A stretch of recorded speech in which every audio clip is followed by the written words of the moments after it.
Hey you guys, what's going on? Welcome back to another video. Now, normally I don't talk in my demos, but this fan is just so darn complex and there's just so much to see that I think I'm going to do this in a bit of a different format just so you guys can see and understand everything in case you don't. So, yeah, this is a South Pacific made by Supreme heater ceiling fan.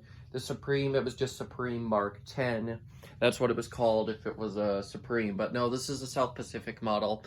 There's only like 2 or 3 others known to collectors. Well, Brandon Johnson's got one, Baltimore Alarms and Fans has one, and I've brought that up before. I think I've talked about the other ones that exist before in my basement tour, and then of course there was this one that I remember seeing on the Ceiling Fan Central photo archive. However, I don't know if he actually bought that. Anyways, so let's get up close and take a look at this fan. So first of all, I'm just going to do my basic pan here that you would normally see me do in any other video here. And the blades are the stencil. Everything here is original. The only thing that's not really the greatest is the fact that this tag is just a bit faded. I believe this light might be out in here. I'm not too sure. I could turn the lights off in the basement and take a look. And then also the little rubber thing that goes somewhere up here on the canopy, that also it broke when I was installing it because it was already broken and brittle. And then yeah, that was just the final straw. And actually I'm gonna go ahead and show you everything. So this here will turn the heater on if you go like that, but I'm not going to because it takes a lot of energy to do. Here is, oops, here we go. Here is the switch or the knob. And so here right now I would be turning it on, except obviously it's not. Here I've got the speed switch here. So you could just leave the pull chain on, but yes, basically it goes high, medium, low, off. Well, it's off, high, medium, low actually. As you can see here, there's off, and then 1 is actually high, and then 3 is low. Then there's the reverse switch, which is pretty obvious. It says right there, down. There's the down arrow in the air, and then this pull chain will power the fan.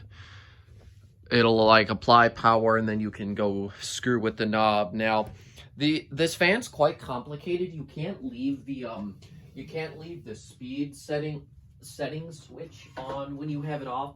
It's very, very finicky. These fans are really strange, and me and my father were looking at it, and if I'm honest, neither of us really knew. I'm just spinning it here quick to make sure the whole thing is in frame. Okay, I think we're good.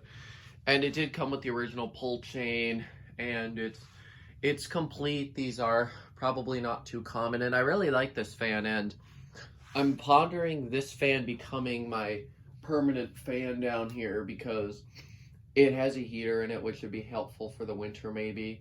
And it's just a really cool fan, and it hangs down lower, so it really pops against all the other fans. So you'll notice here, if you take a look and you see what I'm seeing, you'll notice here that fan just hangs down lower. And I think the decorative did too. I think it's because both of the fans I've tested on here so far have both featured a fairly long down arc. And oh my goodness.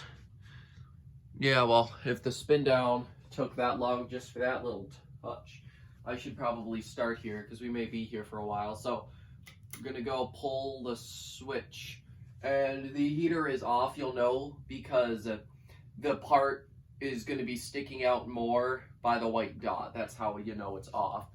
And I'm gonna go. This thing is very finicky. Don't know if there's anything wrong with it or not.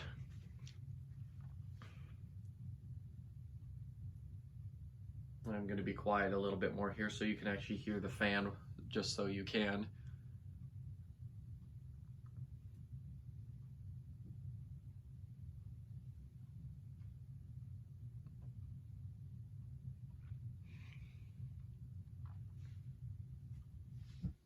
Gonna pick you up and move you. See if I can get the stencil to glow against the lights I've got. No, it doesn't seem to work. And that light back there isn't gonna have anything to do with it. Gotta be careful not to hit my head on it. I don't know. One of the blades could be a little bit bent. It does wobble only on high speed. And actually, I'm going to get up close so you guys can hear the hum.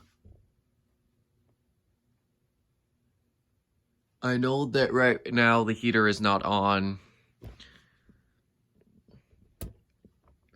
Okay. There we go. I'm going to go ahead and turn it up to medium.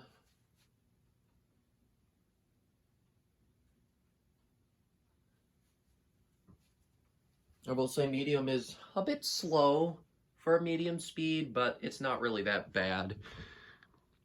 There, I'm just moving you guys because I really want you guys to be able to see this fan up close as good as you can. It's quite a fan, that's for sure. This is actually one of the favorites I think that I've got in my collection. It's really, really cool.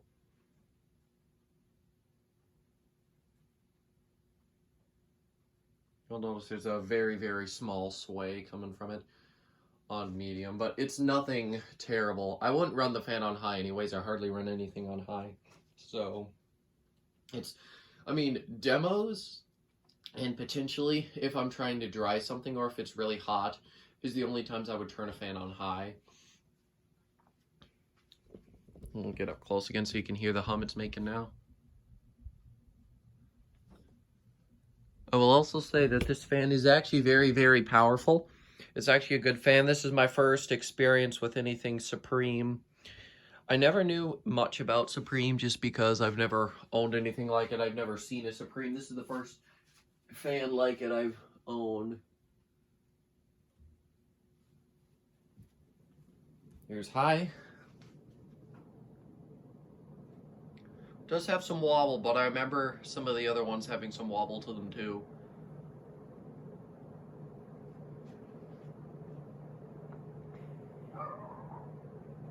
Sorry about any background noise. My stupid dog is barking and I can't really control him.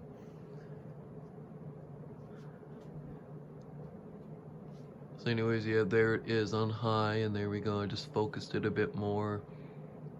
It's a really powerful fan. I can feel it from over here. And I don't know when I'm gonna end up putting another fan up. Of course, by the time you see this video, I'm sure it won't matter, but I kind of like this fan, so I'm gonna find every excuse to leave it up for as much as I can.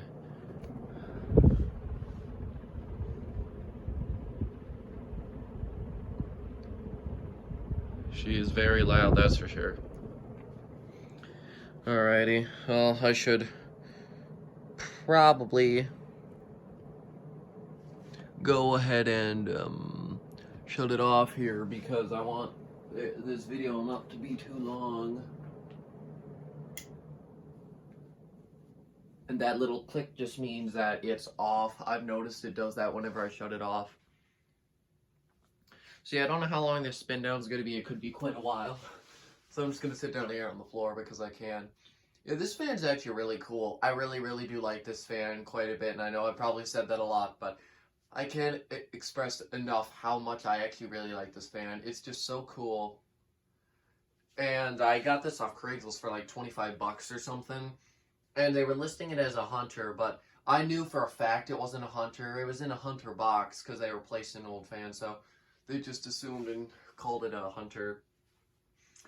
Even though it took a minute because the person who was selling it wasn't home, so her son had to go get it.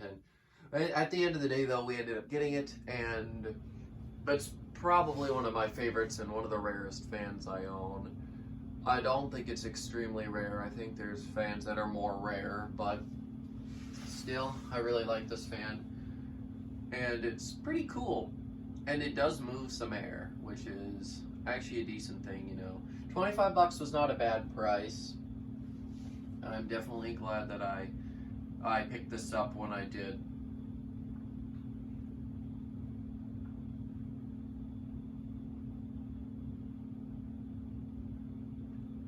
So I guess I will talk a little bit more about how it works. So there is a heating coil around the motor, sort of, and then the fan on the motor, it has these fins on it which push the air out, and then there's some fins on the top of the blade arms. I don't know if you can see them, but they help distribute that heat even more.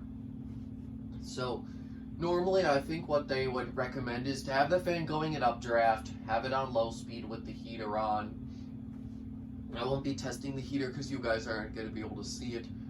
And I'm trying not to use it too much because I'm pretty sure it's probably going to be an energy drainer. This fan is really cool. It's the blade, or not the blade, but the vents on it kind of look like Y, so I guess I could call it a Y vent, but I know exactly what it is, so there's no point in calling it any special name. And this spin down actually wasn't that bad. I'm actually really impressed by how fast it stopped. It's about to stop anyways. And then I'm gonna get up closer so you guys can maybe see some more, and I'll try to turn some lights on so you guys can see everything. And stop. Perfect. This is a fantastic fan. Like, really, it's probably the most fantastic of them all. So anyways, here you can see, here's some of the fins. So you'll notice here, I don't know if you can see them. Jeez, can I get it to focus there? I don't know if you can see, but there are indeed fins turning in there. And then these things here, they're just attached to the top of the blade. It's not really that hard to assemble. And then here is the top, and I'm gonna go get a view of that tag quickly for y'all. I'm just gonna go grab a stool I've got over here. All right.